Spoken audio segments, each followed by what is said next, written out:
A smile for the camera, Mitch, real quick, so I can take a pretty picture of us. And then that way I'll do a screenshot. But I want to welcome folks that are online live right now. My name is Joseph Kopser, and this is a part of a series of interviews that I'm doing that stem from how I got to now. So when I was a lieutenant in the early days of the United States Army, I didn't know how to be a lieutenant in the Army. So I went around to every platoon sergeant, every first sergeant that I could find that knew something about how the Army worked and just listened to them and asked questions. And then when I got out of the military and I started my company, Ride Scout, I didn't know how to be an entrepreneur. So I went around finding all the smartest people I could find to ask them about what they know about how you build a business. And one beer at a time, because that's where I could meet people, was out and about. They taught me their perspective, and then I just internalized all of it. Well, fast forward to now, you've got COVID. And 6 weeks ago, 2 months ago, people were sort of talking about what might happen, but nobody really knew. But me, I want to know what could happen and what we should be doing to prepare. So I was calling all my smartest friends, Mitch, and in the process, learning some really great advice about what they were doing to pivot, what they were doing to overcome the obstacles. And from that came a body of knowledge that I said, well, why in the world am I not sharing this? And the extrovert in me said, well, by gosh, get on Zoom. And now I'm on StreamYard going through a whole series of interviews with people like yourself. So Mitch, before I get into your bio, thanks for being here today. And how are you doing this afternoon? Looks like you're in sunny weather. It's beautiful in Austin, Texas today. We got to get outside. Yeah. I'm doing great, Joseph. I'm blessed. My family's healthy, and we're doing very well in this very surreal situation. It is surreal. And I start every one of these interviews reminding folks that, our top priority, of course, for focus are those that are sick and the healthcare workers that are on the front lines. That second group of people that we need to, of course, think about are those that are just now immediately out of work and they're trying to figure out how to get through this. And that third tier, where I put most of my focus, because I don't have skill sets in the first two, but I do have a network of friends like yourself and colleagues and people I admire who can help those small businesses, who can help those startups, who can help those companies try to figure out how to get through the other side of this in whatever form that may take. And when you look in the description box below at Mitch Jacobson's biography, you're going to realize that he is the right person to have on this afternoon to talk about not just startups, but the innovation ecosystem itself and what different places, not only in Texas, but across the country might be doing. And if all else fails, it's just good advice to think about your business. And so, Mitch, thanks for being here today. The biography's down there below, but you were a part of Dell in the early days. You've been a part of half of every ecosystem, I think, ever built in the city of Austin. You sit on numerous boards, and now you have multiple hats at the University of Texas. Why don't you start there with the audience, kind of explain the different hats that you wear, and then based on the questions. And by the way, folks, if you're seeing this now, this is live here on the afternoon of the 15th of April, and you can go into YouTube or Facebook, wherever you're seeing it, and ask us questions in real time and to be a part of this discussion and ask questions directly of Mitch. So Mitch, for those that don't know you, how did you get to now? And more importantly, what are the three hats that you're wearing right now? Sure. Well, it's great being here with you, Joseph. And you're a good friend, and you do an amazing job with the ecosystem within Austin. Thank you. Yeah. So I wear three different hats. We call ourselves the Director of Innovation and Entrepreneurship at the University of Texas. I wear three hats. I'm the Executive Director of the Austin Technology Incubator. ATI is the longest serving, continuously running technology incubator in the country. It just happens to be part of the University of Texas. And as many people know, we look at and are a resource for entrepreneurs both on campus and off campus. So we are not just dedicated to companies that are commercializing technology out of the University of Texas, although that's incredibly important to us. But it is this startup community in Central Texas and, quite frankly, the state of Texas. If we can help an entrepreneur and they fit our model and we fit their model, then we are a resource for those folks. And we can go into detail about that. Yeah. I also run a organization called Blackstone LaunchPad. Blackstone, big private equity company out of New York, out of their charitable foundation, actually gave 24 universities around the country and 2 in Ireland money to build a Blackstone LaunchPad. What that means is actually a physical space on campus. It's at the Flon Academic Center right next to the tower. And we are a space for students to come in and learn about and potentially launch companies out of the Blackstone LaunchPad. And then the third organization is called iCore. iCore is funded by the National Science Foundation. It is all around commercialization out of tech commercialization out of universities. It is money that is given to faculty and their support teams, PhDs, postdocs, mentors who learn how to, if they've built something, will somebody buy it? And it's all around customer validation and things that usually engineers and scientists aren't used to, and it's getting them out of their comfort zone and actually asking customers, okay, I built this thing, will you buy it? So we support that effort as well. So we've got an organization around students, Blackstone LaunchPad, right? Faculty, iCore, and companies, ATI. And then that continuum, and of course, everything's not a straight line, but that's the continuum that I manage on campus. And it's across campus. I don't belong to a certain college. I actually report into the Vice President of Research. So we serve the entire campus and really serve the entire startup community in Austin, and collaborate with as many partners like Capital Factory and Techstars and the co-working spaces and all the folks that are still very much in business. We're just doing it all remotely right now. Right. Well, that's a great segue. So what I'm going to do, and I'll remind viewers as well, is I'm going to bring up some of the various websites of those three organizations you just described. But it's also helpful to remind the audience that this is not just for those people that live in Texas or that are in Austin. Many of the concepts that Mitch is talking about here and how they adjusted to COVID really apply universally. Now, we're biased here, and you can even see the picture of the tower, the University of Texas over my shoulder.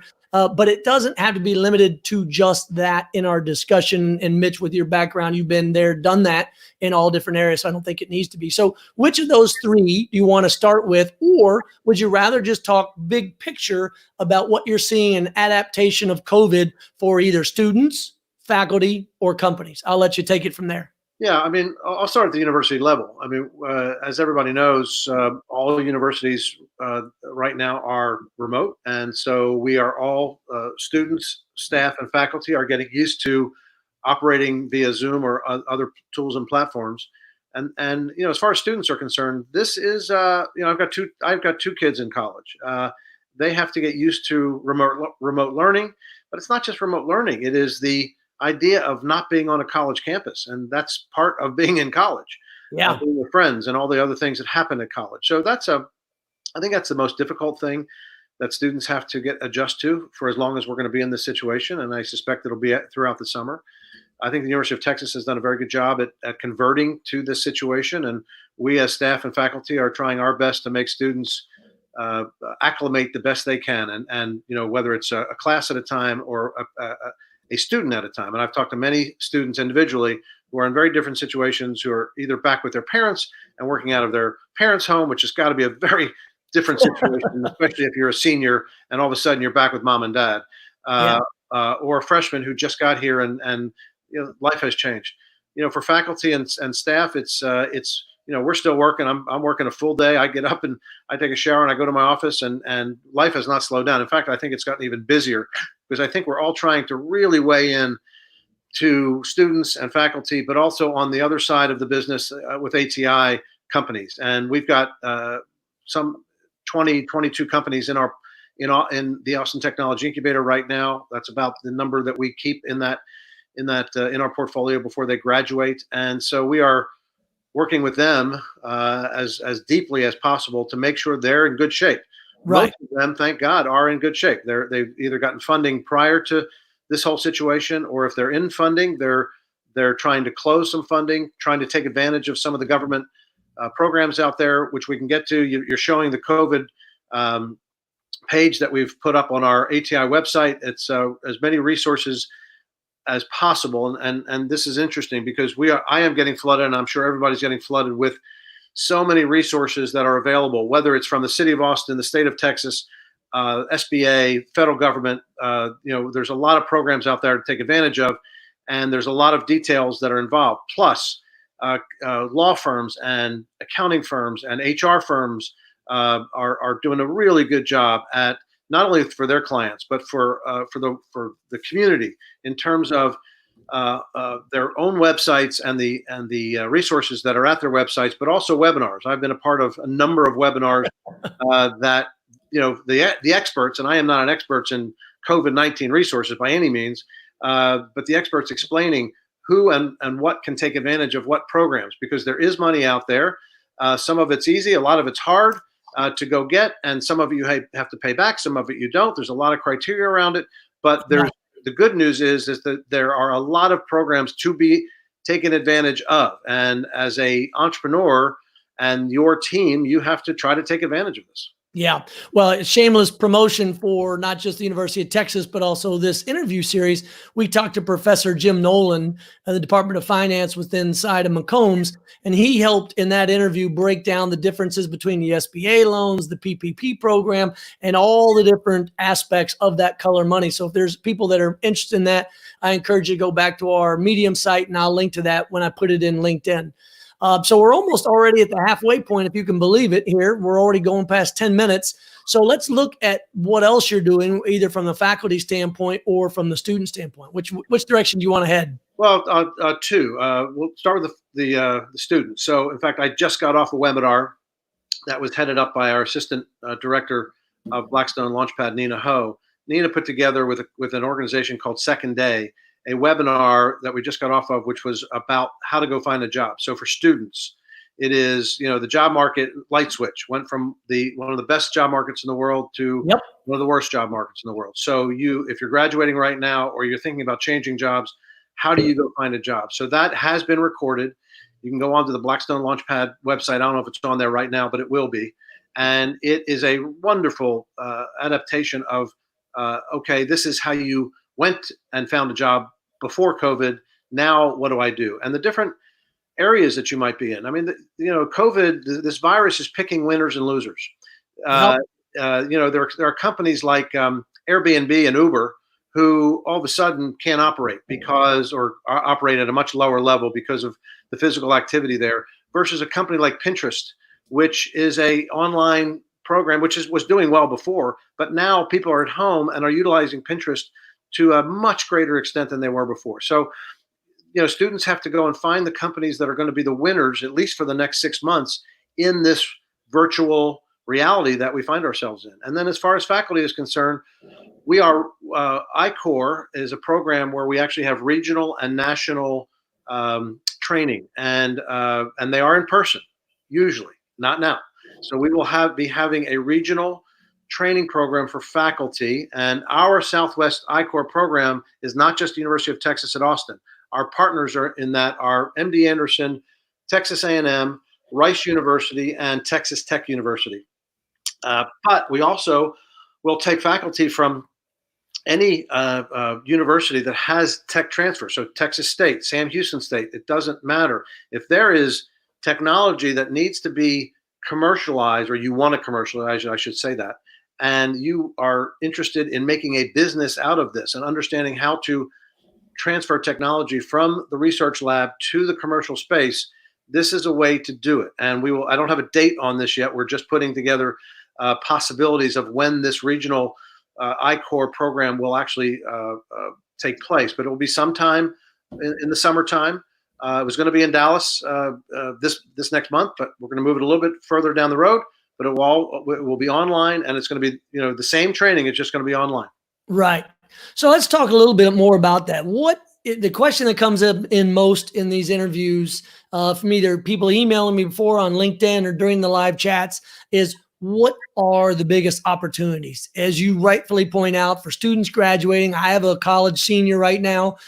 She's going into teaching, which we will always need teachers. And by the way, after this, I think most working parents now agree that every teacher's salary should be quadrupled, if not 10x. And put nurses in there as well. Put nurses in there as well. Well said. So looking forward into the future, what are the opportunities for those students and faculty, perhaps, who are working on projects now that have been knocked over by COVID? Where do you recommend that they look? Well, I think you have to look at, especially today. If you need a job tomorrow, where do you go look? Well, we're on a website called StreamYard. I don't know that much about StreamYard because Joseph just introduced me to that. But I've been on Zoom for the past 4 weeks, and Zoom stock is zooming through the roof. And I suspect that they are hiring. Companies like Pinterest, companies that are doing things And look, it's not like a light switch. We're going from a physical world to a virtual world. We've been virtual for a while. We've been doing this kind of thing. It's just this is it now. We don't have the opportunity to go back to the physical world anytime soon. So who are the companies that are either already online and doing things remotely and virtually, and or they're converting their physical world to the virtual world overnight so that they can. So I mean, look at what's happening with restaurants. Restaurants have had to convert themselves to takeout and online and pickup, and some of these guys are doing just a wonderful job. I just heard of I was on a webinar earlier, or a Zoom earlier today, and somebody was telling me about some of the greatest places to go get takeout in Austin, Texas. Antonelli's Cheese Shop, where they're doing online cheese and wine tasting. Yeah. You order the cheese and wine, and it comes to your house, and we all get on Zoom and we taste cheese and wine together. I mean, isn't that a wonderful, nice happy hour? Let's get out of the COVID mode for a while and enjoy ourselves remotely. So we just got to be creative. Yeah. So speaking of being creative and that pivot, for instance, the Austin Technology Incubator, you mentioned there are over 20 portfolio companies and graduates as well. Are there any standouts there that you've seen pivot, or perhaps outside that portfolio that you think are great examples, similar to what you just described with restaurants and the entertainment leisure side of things? Yeah, it's a good question. We talked to a company this morning. This is coming to mind just because it happened, but a company that we look at, we call them pipeline companies that are looking to come into the Austin Technology Incubator. We had a call this morning with a company that's doing things around how do you track people once they get out of jail. So that they have a platform. Oh, wow. And the company's called Provene. They're actually a Texas Venture Lab company, and we're potentially going to bring them into ATI. And they are pivoting right now to, the fact is that the jail and prison systems are actually looking, and they're already doing this, letting people out of jail during this time, because that's where if these folks that are in jail are too close together too long, it's going to be a catastrophe. So how do you track those people as they're out of jail? Well, take that a little further. We've got a situation where to get us all back physically in the world, we're going to have to track ourselves, and folks are going to have to track us. Who is healthy and who is not? Who has the antibodies and who does not? So this is an amazing opportunity for this company that was not thinking about this particular opportunity before, but all of a sudden it potentially could be an amazing opportunity for them. Yeah, I'll give a shout out to Tarun and what they have been creating over at CoronaTrace, coronatrace.org. I'll drop it over in the links, as well as over in LinkedIn when we post the photo or the video there. But you're exactly right. We have a lot of need for innovation for folks to be able to be a part of the recovery. For folks that are thinking about the recovery, they're thinking about the fall from either a university standpoint or education, higher education writ large. What do you think that looks like? And what are you hearing amongst folks and policymakers? In terms of, say it again. What the fall looked like in terms of restarting the new normal? Are there conversations going on in any of your centers to look at the new normal? Well, we know that summer activity is going to be online. That's a definite. In the fall, they're still trying to think about what the possibilities are. So I don't want to sit here and say we're not going to be back, or we are going to be back, or somewhere in between. I think it's going to be somewhere in between. I hope it's going to be somewhere in between. I don't think we're going to be able to all go back at one time. But if you listen to Governor of California yesterday, they're already thinking about, okay, we're going to configure restaurants with less tables so that we don't have too many people in a restaurant at any given time. Could we reconfigure classrooms so that we don't have too many people in the classroom at any given time and staying 6 to 12 feet apart? So once again, we have to get very creative, not in this case, not about creating a company, but in creating a space where we all can live safely. And then one other thing, because I know we're running out of time, I do want to mention something, Joseph, and that is, we, because we are older and wiser, at least we're older, have lived through the dot-com bust of 2000 and the 2008 recession, and now this. And look, we've just lived through an 11-year-old bull market, which is just was going through the roof. all of this is cyclical, just like the oil market is cyclical. The price of oil is so way down. It'll go back up again at some point in time. This is where innovation happens. This is where we have to get creative, and people have to get creative. When the 2008 recession hit, I don't know, many people lost their job, and many of those people did not go back to the companies they were at. They decided, heck with this, I'm going to go start my own business and get creative. And the entrepreneurial world just blew up, and therefore the angel funding world blew up, and the VC world blew up, and over this past 10 years, Austin, Texas has become this startup mecca because of that. And those kinds of things can happen again out of this difficult situation we all find ourselves in. Yeah.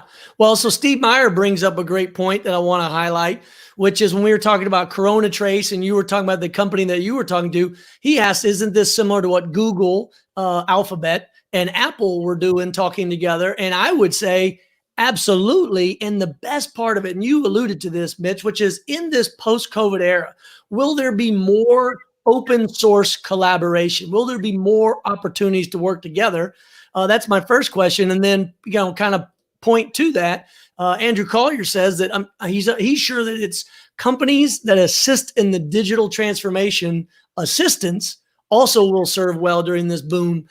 So speak to those 2 points about, and you alluded to it, but go a little deeper, if you will, of what examples you see or that you saw in 2008 that are informative here. Well, I see it already. I mean, the Apple and Google example that Steve brings up is right on. I mean, those are two incredibly competitive companies that in the normal world and in this not normal world are coming together and doing something hopefully that will help us all. We are actually at ATI, we are bringing together a collaboration of organizations and companies around the COVID-19 virus. So we at ATI, we have a life sciences vertical where we work with companies that are developing new drugs, medical devices, diagnostic equipment, and digital platforms, telehealth, which is going to be huge. I mean, telehealth has started to become a big thing. It's going to become even a bigger thing, which actually, to Dennis's point, people are going to have to learn how to do that. How do you talk to the doctor and the nurse over the computer? Yep. And get the same kind of information if you're one-on-one. How are those going to? And so those kind of things have to develop. So we're bringing together a coalition of folks: University of Texas, ATI, Dell Med, the Austin Biotech Incubator, and others that are in here to act as a central point of commercialization for entrepreneurs around things. Maybe not to help COVID-19. I hope so, but this is also to look in the future around. Right. COVID 20 and 21, which we will have maybe, and hopefully we will be so much more prepared next time than we are this time. Yeah. And I just want to highlight Kelly's point. First of all, in a shameless self-promotion of the title of my book, which is in the upper left-hand corner there, Catalyst, I couldn't agree with him more that this is a time, this will be a catalyst for innovation. But, it is under dire situations that we come up with sometimes very revolutionary responses.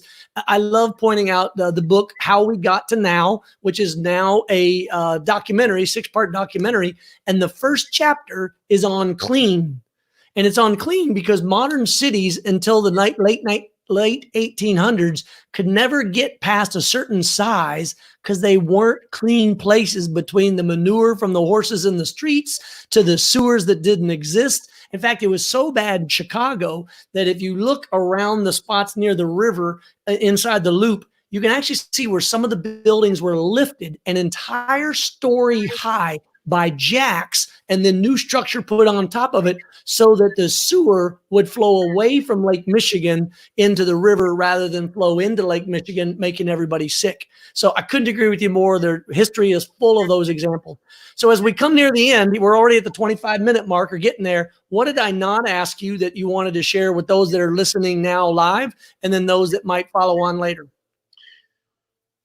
I think, you and I are part of this startup ecosystem in Austin, and there's lots of startup ecosystems around the world. I know there are smaller cities that Austin used to be that are looking to build a startup ecosystem so that they are more diversified, so that when something happens to a certain industry, that they are lifted up by other industries, so the entire city does not go away. And I know our partners at IC Squared over at the University of Texas are working with a lot of rural cities and towns to do this. And so I guess I really want to say that let's not stop that effort. This might be a little bit of a drawback, but it is so important that we help our brethren in not just Austin, Texas, but in Fayetteville, Arkansas, and Keene, New Hampshire, and some of these other places that Greg and Art have taken this model to other cities, because this will continue. Who knows when and who will develop the best vaccine for this COVID-19.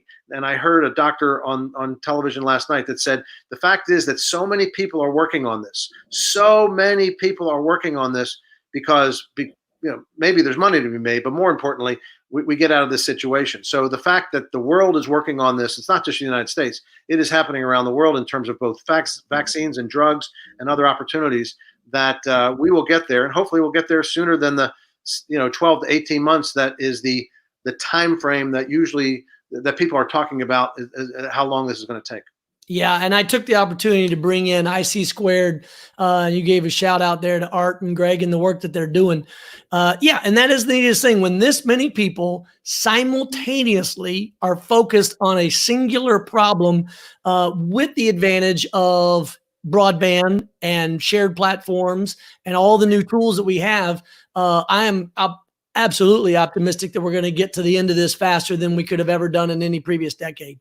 So, Mitch, thank you very much for being a part of this. I end all these interviews reminding folks, like we begin them, the folks that are top priority in this are the sick and the healthcare workers that are right there on the front lines. Second to them are those people that have lost jobs, that don't know how they're going to make ends meet. And then that third tier, those startups and small businesses and companies that don't have the benefit of, the $200 billion cash on hand like some of the larger companies do.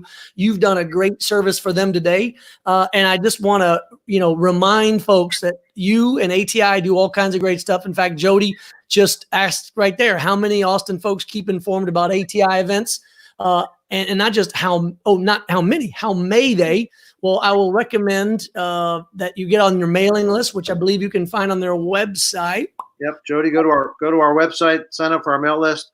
We not only list our events and webinars, but many, many, many of our partners who do a great job for physical events, and now are doing a great job around virtual events. Yeah. And right there at the bottom of your page is the link to the newsletter. So thanks for asking about that, Jody. And more importantly, Mitch, thank you for being a part of this. And I look forward to continuing the conversation. When I drop it over into LinkedIn, I'll add some of the links you referred to. And if other people have questions, hopefully you can reach out and respond to them on LinkedIn and answer anything they may have. Oh, absolutely. Joseph, thanks for doing this. Thanks for inviting me. Thanks a lot, Mitch. Take care. So I want to thank everybody for tuning in again, another one of these live interviews. Again, this whole Catalyst series of talks are designed to figure out what is changing, what are the underlying assumptions about what's changing, and what can we do to be able to make sure that we're best prepared as individuals, as teams, and as companies moving forward. Find out more about what we're doing on my Medium post, Joseph Kopser, or at my website, josephkopser.com. And if you have topics or people that you want to hear from or hear more about, by all means, reach out directly to me on LinkedIn. And I'm starting to build up the inventory of future speakers and look forward to continuing this as long as you all are interested. Thanks a lot. Take care and have a great day. And be safe, wash your hands, and stay at home if you can.